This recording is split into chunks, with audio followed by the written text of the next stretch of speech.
bergeming grup ahli geriatri, energik berkolaborasi, riset dan mendidik nakes ahli geriatri yang ahli lansia saat ini. Energik sinergikan potensi, menempa diri aktif melayani, ilmiah dan saling menghargai, lansia berkualitas tujuan misi kami. Oh Tuhan, ridhoilah kami, Tuku eratkan perhimpunan ini, berguna sepanjang hayat kami, bahagia di dunia dan akhirat nanti, bahagia di dunia dan akhirat nanti. Bergeming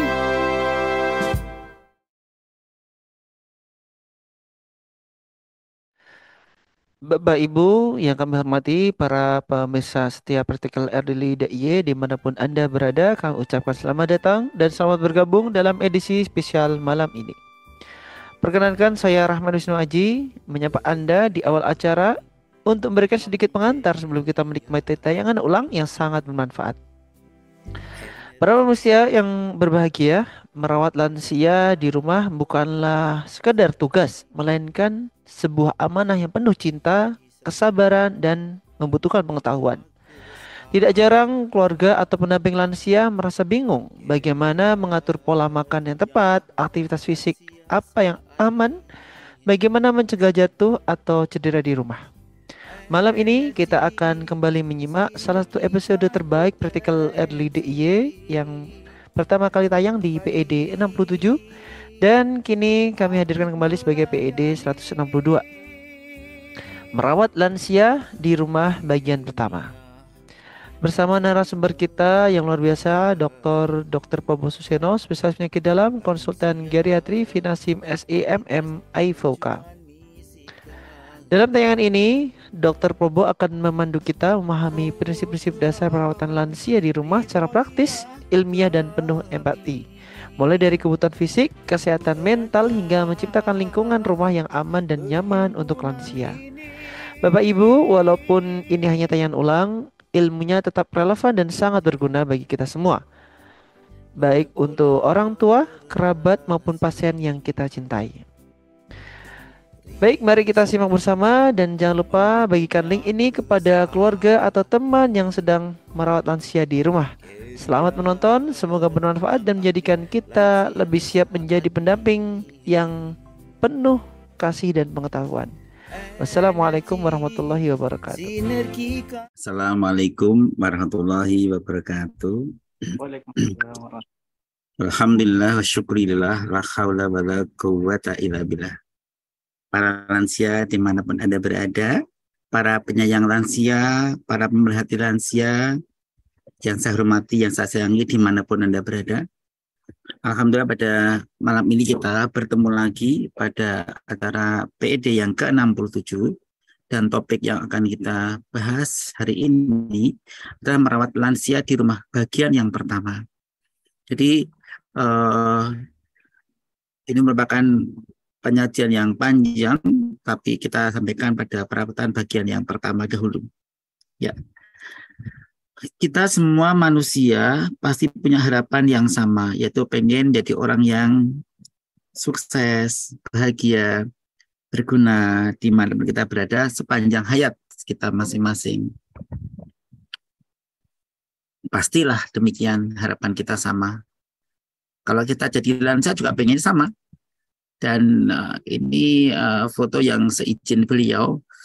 Saya sangat senang kali ya foto ini, karena foto ini kenangan yang minggu-minggu terakhir sebelum beliau ayahanda dari sahabat saya ini menghadap Allah, sempat merasakan kasih sayangnya. Ya, para lansia dan para penyalansia, pemerhati lansia dimanapun Anda berada, manusia yang normal tapi pasti punya harapan atau cita-cita.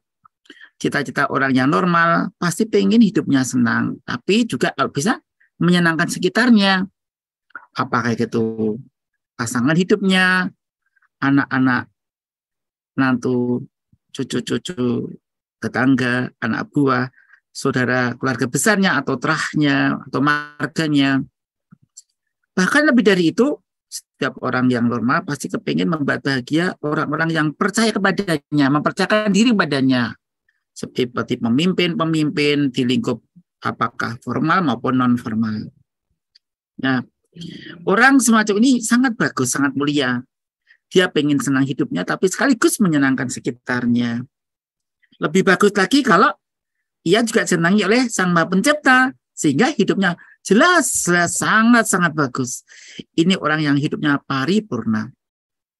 Dia bahagia, membahagiakan sekitarnya, tapi sekaligus apa yang dia lakukan adalah yang disenangi Tuhan. Dia di makhluk yang benar-benar paripurna. Nah, para lansia, penyalansia di mana Anda berada, dalam proses mencari apa yang ia senangi dan menyenangkan sekitarnya ini kadang-kadang mendapatkan kondisi yang tidak nyaman berupa sakit. Meskipun kadang-kadang dari sakit pun mereka ini ada yang lolos sehat lagi, bahkan sudah kritis pun, sudah di ICU 4 bulan, pakai alat bantu, namanya ventilator. Memang umurnya panjang, Tuhan belum berkehendak, kau masih dibutuhkan sekitarmu. Kau masih dibutuhkan untuk lahan ibadah dirimu dan sekitarmu. Dia bisa bertahan nanti, bisa bagus lagi. Udah kritis, udah sangat kritis, 3 bulan, masih hidup bertahun-tahun dengan segar, bahkan lebih baik lagi.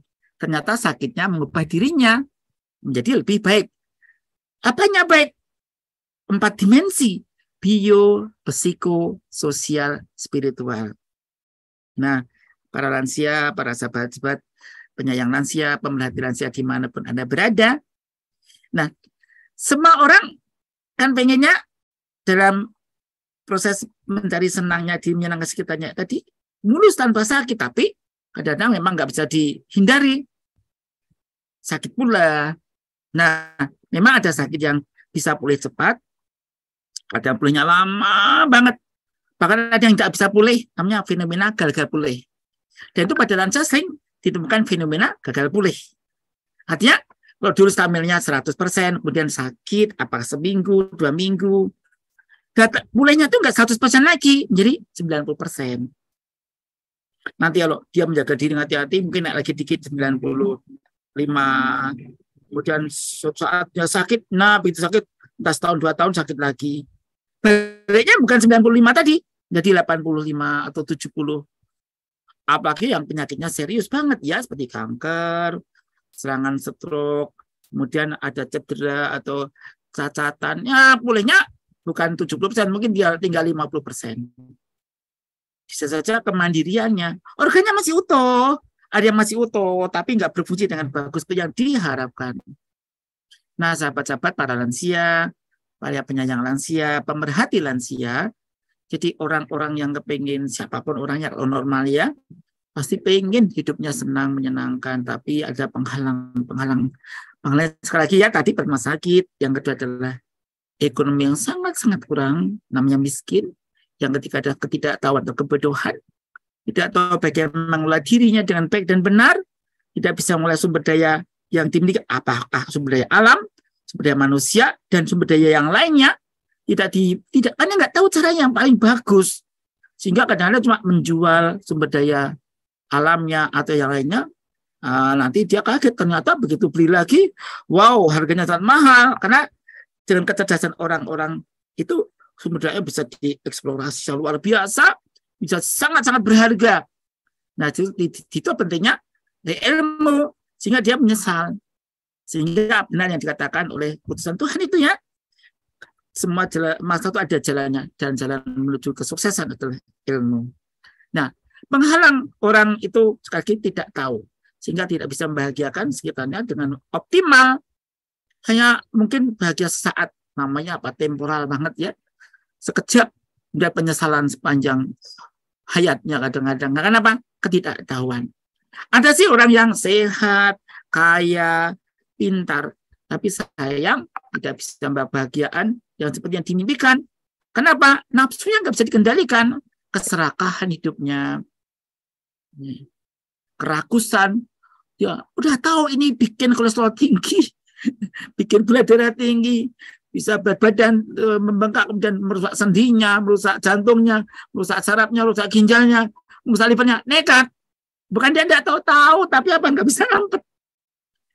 Kita semua pernah alami kan? Mungkin masih juga apa ya, nempel watak kayak gini nih. Tahu sih, aku tahu itu jelek, tapi aku nggak bisa meninggalkan jelek. Nih, ini. Sehingga kalau kita merawat lansia yang punya karakter semacam ini tidak gampang. Nah, tapi kenyataan ada yang sakit, kemudian sakitnya harus dirawat. Kalau di rumah sakit, mungkin kalau pakai asuransi, jatahnya udah habis sih, sebaiknya pulang, dia pulang. Nah, atau memang penyakitnya tipe sembuhnya lama, mungkin beberapa bulan sampai 6 bulan, 8 bulan, terus kalau dia di rumah sakit bisa menghabiskan semua tabungan kita ya. Nah, karena itulah dibawa dirawat di rumah. Nah, sekarang gimana merawat orang sakit di rumah dengan cara holistik integratif. Para lansia dimanapun Anda berada, sahabat-sahabat para lansia ya, karena saya sudah lansia ya. Para penyayang lansia, pemerhati lansia di mana Anda berada. Nah, penyakit pada lansia itu sangat banyak ya. Ada tekanan darah tinggi, ini yang paling banyak ya. Sakit kencing manis, sakit emas, sakit kolesterol yang tinggi, tinggi tinggi, kegemukan, sakit jantung, rematik, osteoartritis, kemudian stroke, ginjal, gangguan ginjal, kanker, dan sebagainya, termasuk demensia. Saya tidak mengupas semua masalah atau penyakit ini, tapi memberikan dasar-dasar atau prinsip-prinsip umum pada bagian yang pertama ini. Nanti pada bagian kedua dan ketiga dan sebagainya ada penanganan khusus pada pasien-pasien kanker, perawatan pada pasien kanker, dan pendekatan geriatrik ya, pada pasien gagal ginjal. Gagal ginjal bermacam-macam ya, ada yang terminal, ada belum terminal. Terminal apa juga bermacam-macam ya. Terminal pakai apa dulu? Kemudian kalau ini kanker yang mana dulu? Nanti kita akan kupas pelan-pelan. Demensia itu kan demensia yang apa ya? Karena ada beberapa jenis ya. Mungkin kalau pasien stroke yang bagaimana, nanti akan kita kupas pelan-pelan, cukupnya waktu, dan nggak sekarang, nanti ada seri berikutnya lagi. Nah, kalau kita lihat, setiap kita menangani pasien harus lihat kenapa sakit, apa sebabnya sakit. Dan selain sakit, apakah dia punya sesuatu masalah yang bukan penyakit yang menular, tapi karena kondisi umur seperti 14E kata Dr. Solomon dari Universitas California, dari UCLA. Ya, jadi kalau penyebabnya, misalnya dia terkena infeksi paru-paru, ya, pneumonia atau penyakit paru obstruksi kronis (PPOK) ya. Nah, terus ini infeksi diberi obat, ya bagus, tapi dia miskin ya, miskin ya. Ada problem, dia sembelit, ada sembelit pula ya. Dia kesepian, kesepian pula nih. Terus gimana nih? Kalau penyakit yang aktif, yang namanya dalam keperawatan problem aktifnya itu infeksi paru-paru yang bisa mengancam jiwanya. Nah, terus ada penyerta lain namanya komorbid. Apa? Komorbid. Penyakit yang membersamainya. Nah, ini kita lebih hati-hati lagi. Tapi kita nggak boleh melupakan komorbidnya ini. Penyakit yang satu namanya life threatening yang mengancam jiwa ada. Tapi komorbid membersamai juga harus dicermati. Ini pendekatan holistik integratif.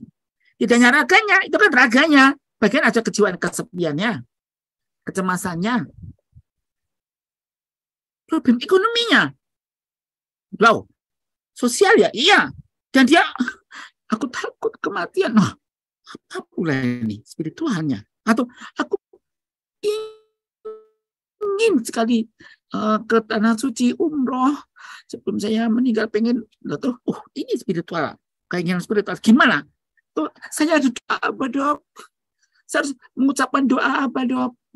Dok, ada atau bu perawat atau anakku, suamiku, istriku, cucuku, terus saya bagaimana? Ini sakit banget, udah pakai obat macam nggak mempan. apakah ada perawatan pendekatan lain? Apakah ada pendekatan spiritual yang bisa mengisi kesakitan, sepian, kecemasan? Ya, tapi kita bahas di pertemuan berikutnya, atau nanti kalau sempat ya kita sampaikan secara pelan-pelan. Jadi sahabat-sahabat yang saya sayangi, para lansia, para penyayang lansia, pemerhati lansia, pendekatan kita melayani orang yang sakit bisa berbasis rumah sakit. Di rumah sakit ada panduan rumah sakit namanya home care. Ada yang berbasis masyarakat, ditangani di keluarga, bahkan mungkin oleh pembina, oleh para pensiunan perawat, pensiunan dokter yang tidak di rumah sakit sudah pensiun, tapi dia memberikan saran-saran, masukan, atau lewat lembaga atau di YouTube semacam ini. Adaptasi ya. Nanti pas menang malah. Karena kita berarti apa? Berguna. Jadi kalau ada pertanyaan itu senang sekali. Karena apa? Bisa membantu sedikit dua dikit masalah yang ada di masyarakat. Nah, sahabat-sahabat para lansia, kita dalam menangani pasien harus pakai etika dan ilmu. Bagaimana menangani pasien secara otonom. Pasiennya dihargai otonominya dia. Si pasien juga, saya nggak ini itu. Oh ya, boleh kita. Kemudian apapun yang kita lakukan harus beneficent, do no harm, non maleficent, tidak boleh merugikan, dan prinsip keadilan. Kita bersikap sama pada siapapun yang kita rawat, apakah kaya atau miskin, cantik atau enggak cantik, agamanya apa, kita sama, tidak membedakan itu semua.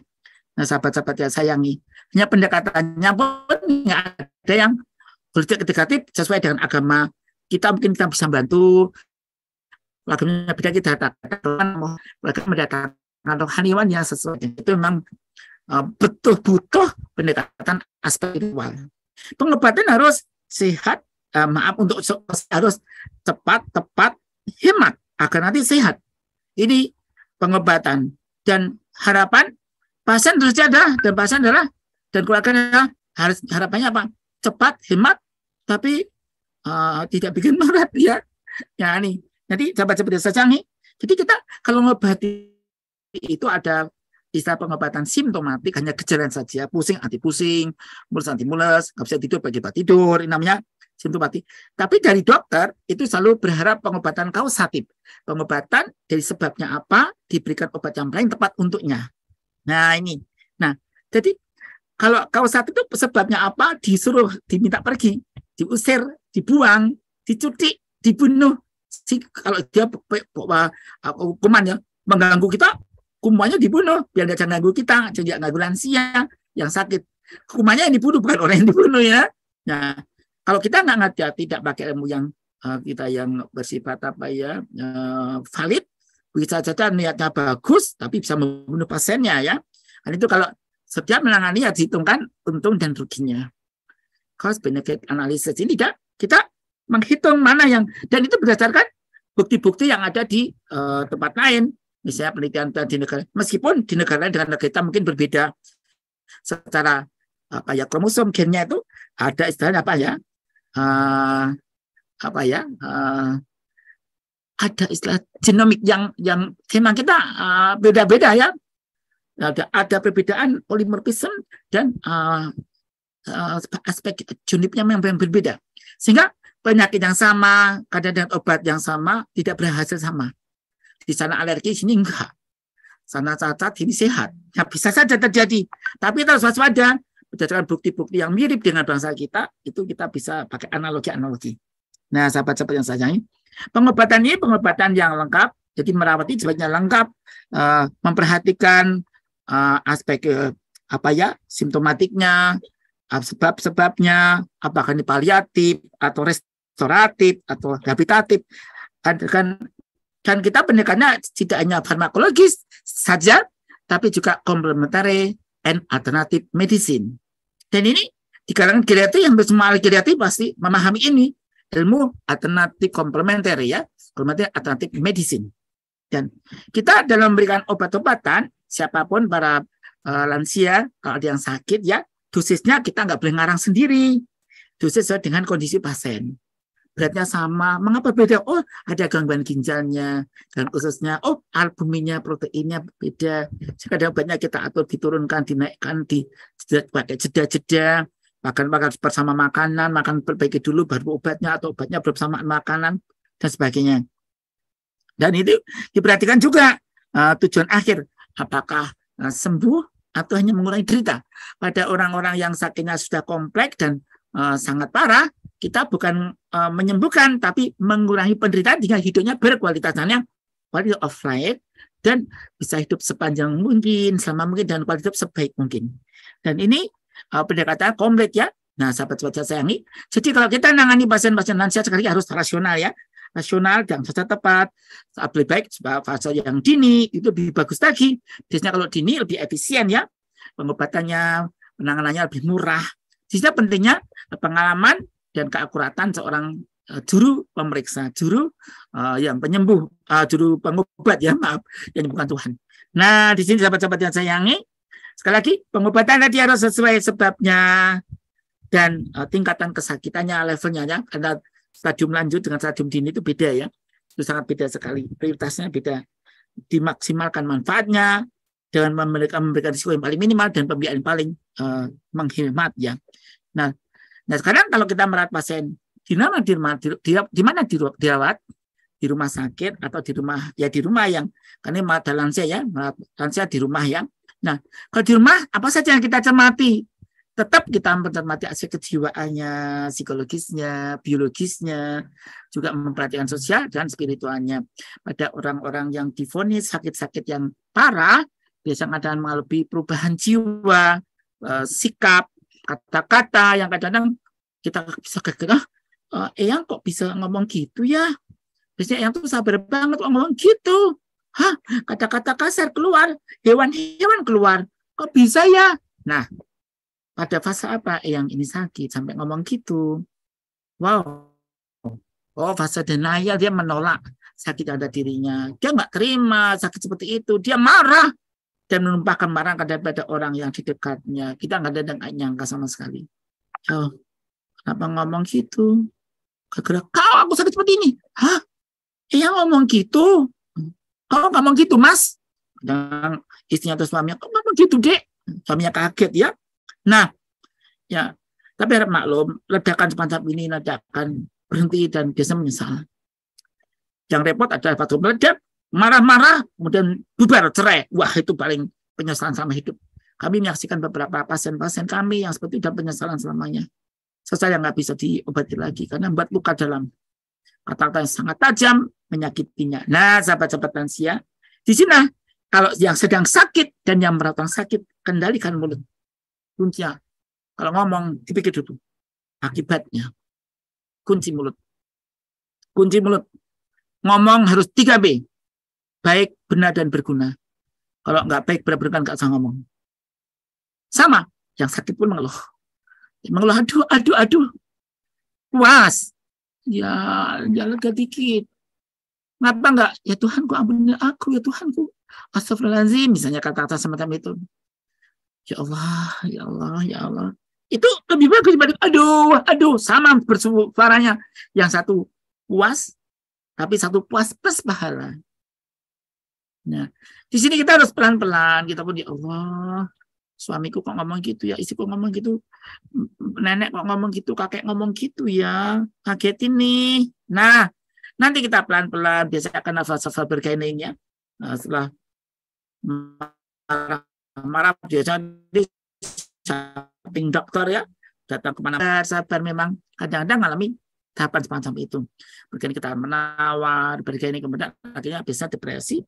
Kalau dia agamanya bagus, cepat sekali masuk fase acceptance atau menerima. Nah, kita dalam menangani pasien lansia itu lihat lansianya kepribadian tipe apa gitu ya.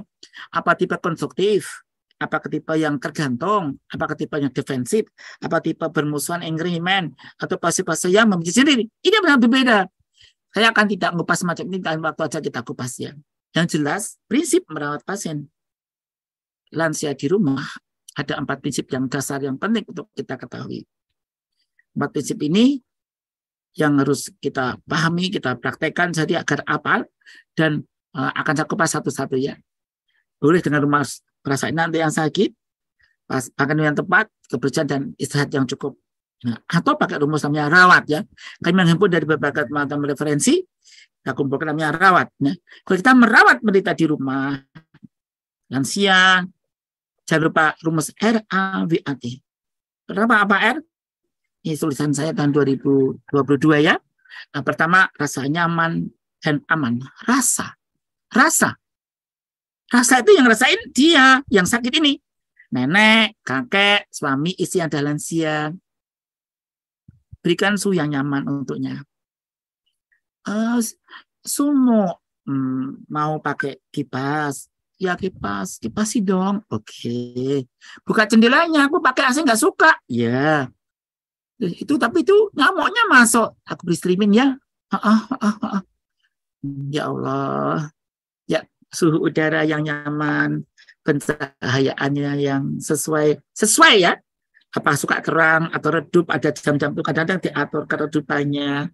Kadang-kadang kalau kita menangani pasien lansia, kita butuh anak-anak pinter ya, anak yang pinter IT, bikin saya bisa terang sekali, redup, dibuka ya. Jadi ada. Dan itu kita bisa minta tolong pada anak muda yang pinter-pinter ya. Kemudian apa? Dipasang foto-foto atau speaker ya. Speaker ini bisa dipasang untuk suara-suara yang apa ini rekamannya macam-macam ya. Bisa rekaman suara-suara pembacaan kitab suci atau kisah-kisah atau doa-doa atau musik yang ia suka. Nah, kemudian foto bunga yang disayang, disenanginya, yang tidak kalah pentingnya aman dari kejatuhan, jatuh atau kejatuhan barang. Jangan sampai dia jatuh gelundung gitu ya. Ya Allah ya Rabb. Dan dijaga aman dari apa? Aman dari luka atau infeksi yang mungkin terjadi. Oh, dia telentang itu diiringkan, miring kanan, mika 2-3 jam, telentang 2-3 jam, miring kiri 2-3 jam, terus menjaga apa? Decubitus atau pressure charge. Dan ini harus kita usahakan. Dan rasa nyaman itu termasuk musik yang disukai apa. Kita kata-kata, hati-hati ya kata-kata. Ya, kata-kata. Karena lansia itu kadang-kadang sangat sensitif ya. Yang kedua adalah asupan makanan yang tepat. Nah, untuk masakan makanan yang tepat ini ada beberapa rumus-rumus yang lain ya. Ya tadi misalnya kita harus fleksibel ya. Makan tepat itu apa fleksibel. Ya terus jangan kalau disiplin misalnya gini, ada seorang guru besar dari UNER namanya Profesor Dr. Askandar. Spesialnya kita menentukan endokrin metabolik. Ya. Guru kami, ya kami gurunya selain di Gajah Mada juga berguru pada siapapun yang memberi ilmu pada kita. Beliau karena guru kami Profesor Asdi mengajar kepada kami semua, kamu boleh berguru siapa saja yang punya dasar yang kuat. Nah, dasar ini yang kami pakai, kami berguru pada siapapun, bahkan yang tidak ketemu, lewat tulisannya atau riset-risetnya. Nah, beliau menyampaikan, jangan terlalu kaku menghadapi pasien-pasien termasuk pada lansia, apalagi lansia. Dokter, saya diabetes ya. Iya ibu, saya ingin rasakan gula madu boleh? Boleh. Ingat tuh maksudnya Prof. Askandar apa? BNI, ini dari Profesor Askandar ya. Batasi, nikmati, imbangi ya. Ini di tahun 86 ya dapat ilmunya di tahun 86 jangan terlalu lama ya. 86 Prof. Askandar ibadah ya. Nah, batasi, nikmati, imbangi. Boleh, tapi dibatasi jangan banyak-banyak ya Bu ya. Nikmati, jangan langsung dibuat yang enak nih. Jangan langsung ditelan. Rasain dulu. Imbangi. Nah, diimbangi dengan yang lain. Kalau tadi makan manis mengandung kalori kata 50 kalori, maka mengurangi nasinya sejumlah kira-kira 50 kali pula. Sehingga tubuhnya stabil ya. Oh, saya makan goreng-goreng mengandung kolesterol. Oh, imbangi dengan obat mengandung olistat misalnya gitu. Sehingga absorpsi lemak di usus terganggu, tidak diserap tubuh. Jadi makan kenyang, mulutnya enak, tapi lemaknya enggak menaikkan kolesterol atau berat badan. Ini misalnya. Jadi fleksibel. Kalaupun memberikan makanan kadang-kadang sulit, kita namanya penyusupan makanan. Jadi ini dari seorang ahli gizi namanya Mas Tony Arjuna ya. PhD ahli gizi dari kedokteran Gajah Mada, berikan rumus jadi menyusup atau jadi disusupkan ya. Jadi seperti ya kayak menyusupkan di antara makan yang ia suka. Makanan gizi ini telur bersama dengan susu atau telur dengan roti, kalau dimasukkan dalam agar-agar, jadi bisa masuk. Susu dimasukkan, jadi gizinya disupkan sehingga siap bersisi, bernilai gizi tinggi dan lengkap. Jadi kita bisa masukkan yang terkena tuh susu dan telur yang bisa dimasukkan di banyak komponen makanan. Jadi kita jangan lupa konsultasi ahli gizi. Jangan lupa setiap kita merawat pasien lansia jangan eman-eman uang, konsul ahli gizi. Saya ulangi, konsul ahli gizi. Mereka memang terampil. Dokter seperti saya, apalagi saya ini terbatas ilmunya, detailnya ahli gizi. Nah, dimintakan kalian menu hari Senin apa, Selasa apa, Rabu, Kamis, Jumat, Sabtu, Ahad, sesuai dengan hobi pasien dan kondisi sakitnya pasien, stadium pasien. Ahli gizi bisa itu.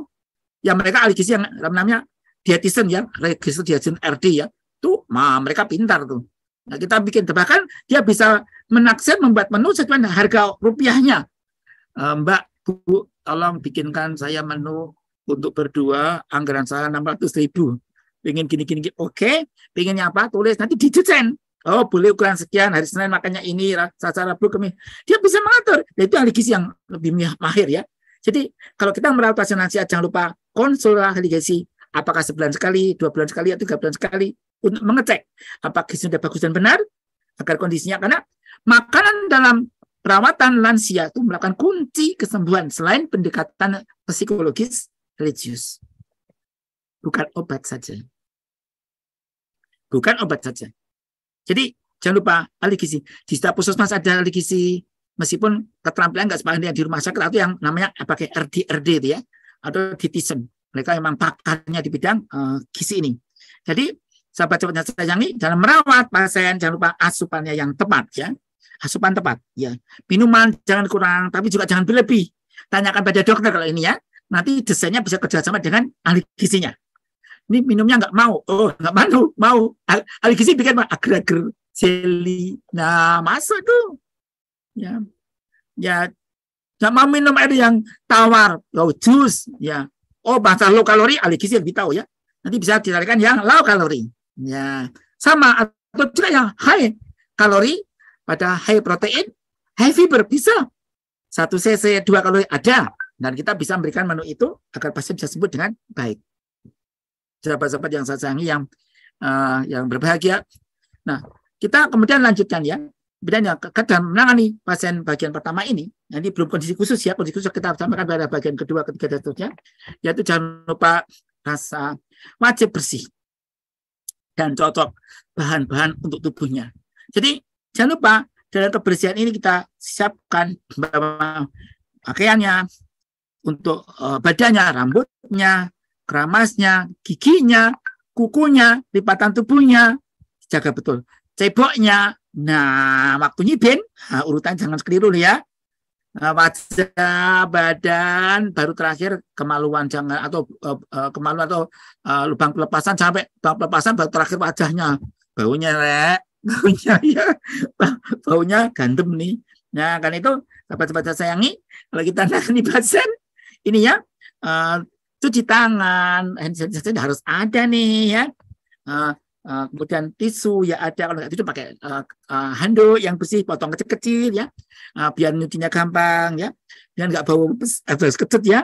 Kemudian jangan lupa kalau perlu badannya banyak lendirnya ya kita section, ya sedot, ya bersihkan itu ya, supaya apa, dalam dirinya nyaman, dan harus tubuhnya itu yang tidak alergi, jangan sampai menangani tapi jadi alergi nih. Nah karena itu sahabat-sahabat yang sayangi, kalau kita menangani pada pasien-pasien, kita hendaknya harus waspada ya, dengan bagus dan benar.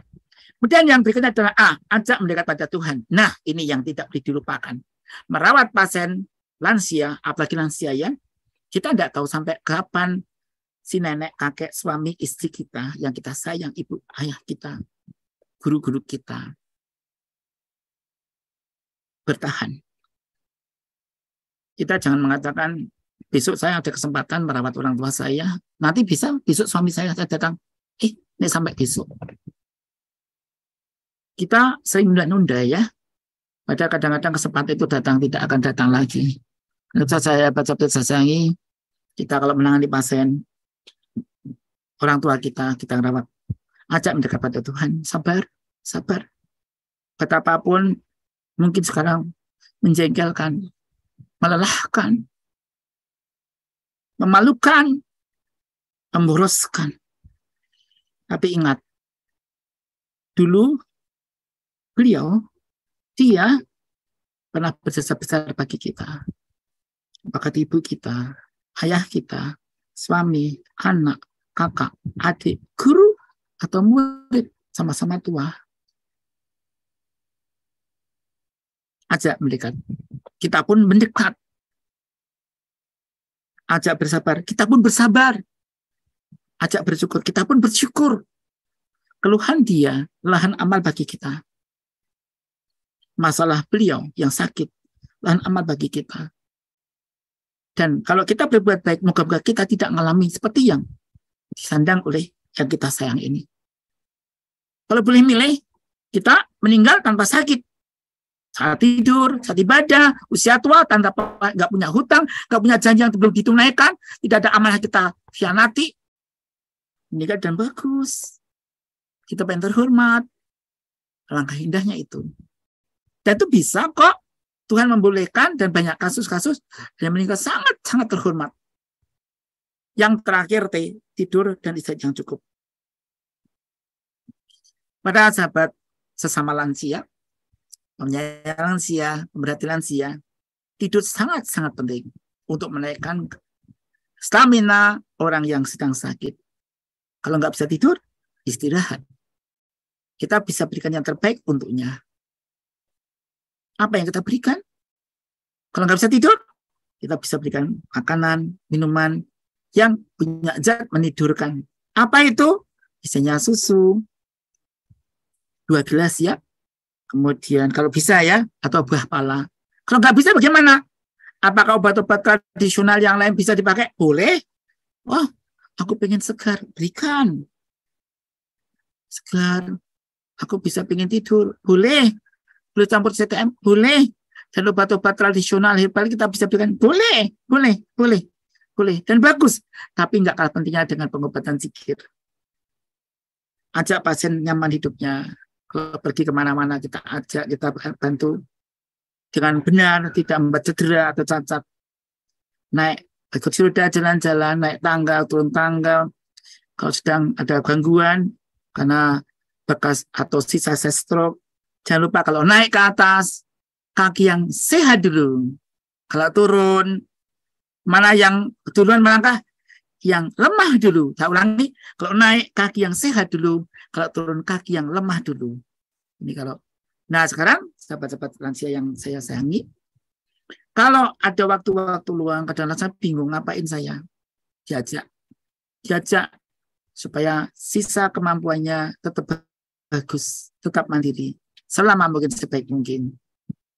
Yang kedua, diajak jalan-jalan, senam, gerak-gerak, tarian, yang suka tarian atau gerak sederhana ya, nanam, memelihara ikan, kalau kegiatan seni, coret-coret, meringkas, bincang-bincang, latihan menggunakan HP, ya latihan HP itu belajar ya, belajar Zoom, YouTube gimana, ya. Dan mengefisienkan harta, nikmati dan digunakan untuk kemanfaatnya luas, toh akhirnya semakin ditinggalkan, rumah yang indah, luas, bahkan rumahnya lebih dari satu akan ditinggalkan. Merenovasi rumah boleh, tapi kalau ternyata umurnya kayaknya nggak lama, ngapain merenovasi rumah? Kita timbangkan dibersihkan aja, mungkin masih sebagian untuk apa? Agar rumah tadi rumah yang barokah, rumah yang bercahaya. Pakai kegiatan, berkumpul, ngobrol bersama dengan sama-sama tua, atau kegiatan yang sifatnya positif, mengefisienkan harta untuk bekal menghadap sama pencipta, pengarangan lahan-lahan, kendaraan, dan lain sebagainya. Aktif jadi donatur, kegiatan sosial, agama, punya anak asuh, bagi bantuan anak asuh. So, akhirnya harta sejati kita yang kita sumbangkan ya, bukannya kita kumpulkan, begitu kumpulkan meninggal nggak dibawa lagi. Punya uang ratusan juta, mungkin miliar, hiasan, ditinggalkan, mati. Siapa yang merawat, yang mengambil? Keturunan kita. Atau yang nggak tahu, entah siapa yang mengambilnya. Karena itu sahabat-sahabat sayangi, dan jangan lupa kita memasrakkan ilmu, panduan praktis untuk para orang-orang yang merawat, termasuk kita ini. Itu saja mungkin apa yang saya sampaikan. Ini bagian pertama, insya Allah kita di waktu yang akan datang sampaikan bagian yang kedua, ketiga, dan seterusnya dengan topik secara khusus. Sekian dulu Mas Wisnu, Mas Rahmat Haji.